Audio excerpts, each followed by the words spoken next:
Hi, boys and girls, it's Mrs. Gloom, and I'm going to be reading a book called I'm a Baked Potato by Elise Primavera, art by Juana Medina.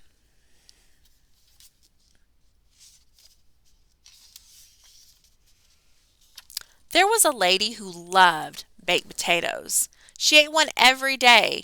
She even had a potato garden in her backyard because she hated to run out. The lady also loved dogs, and so one day she went out and got one. She chose him because he seemed to fit so nicely in her arms. "You remind me of something," she said to the dog. "What could it be?" The dog was smooth. The dog was warm. She could have eaten him right up. "That's exactly it," she exclaimed. "You're just like a baked potato." And that was what she told him the first thing every morning. "You're my little baked potato."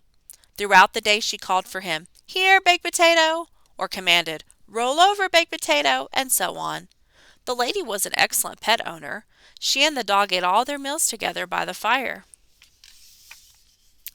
She let him sleep under the covers. She loved the dog even more than she loved baked potatoes. Then one day the lady went out. The dog went out too. "Where's the lady?" he wondered. He walked down the driveway. He looked everywhere for her. He walked farther and farther. Where was the lady? He came to a small house. A big dog ran out and barked nastily. "Who are you?" he snarled. "I'm a baked potato," the dog replied. "You look more like a groundhog to me. Go away before I bite you." The dog had never heard such yelling. "Do you know where the lady is?" But the dog just shouted, "Scram!" The dog wandered farther down the street. He looked all around. Was she around the corner? Was she over the next hill? Where's the lady? The sky became dark. The air became cold. The dog became worried. It began to rain. The dog thought of how it felt to be held in the lady's arms. He thought of how right now they'd be sharing a meal together by the fire. He thought of the bed where she let him sleep under the covers. "The lady," he called, "where are you?" A fox heard his plaintive cry. "Who are you?" "I'm a groundhog?" The dog had never been so upset. "You look more like a nice, plump bunny rabbit to me." The fox licked his lips. "I just love bunny rabbit." "What a relief!" said the dog. "Come with me," said the fox. He led the dog to his creepy house. The fox turned on his oven. "You would be good with carrots and onions," he muttered. "Who are carrots and onions?" the dog asked. "Do they know where the lady is?" The fox had a devilish grin. "We'll ask them, shall we?" Just then a voice said, "What do you think you're doing?" Right at the fox's door stood an old owl. The owl shook his head at the fox, who he knew to be a coward. "Who are you?" the owl asked the dog. "I guess I'm a bunny rabbit," the dog said, his lips trembling. The owl gave the fox a dirty look. "Come with me." Then he took the dog by the paw and brought him to his cheerful house. He looked into the dog's eyes. "You're not a bunny rabbit." "So I'm a groundhog?" The dog had never been so confused. The owl shook his head. "I don't think so."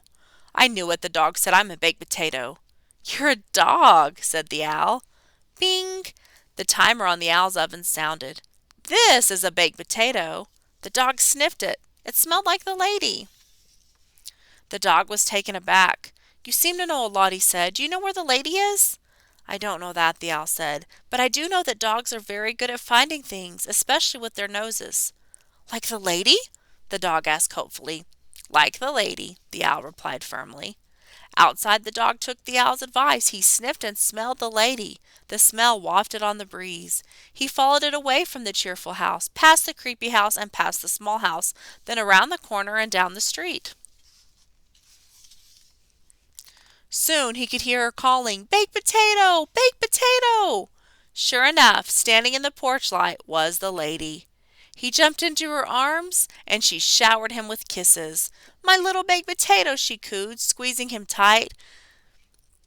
"I should have known you'd like walks in the rain. You're just like me."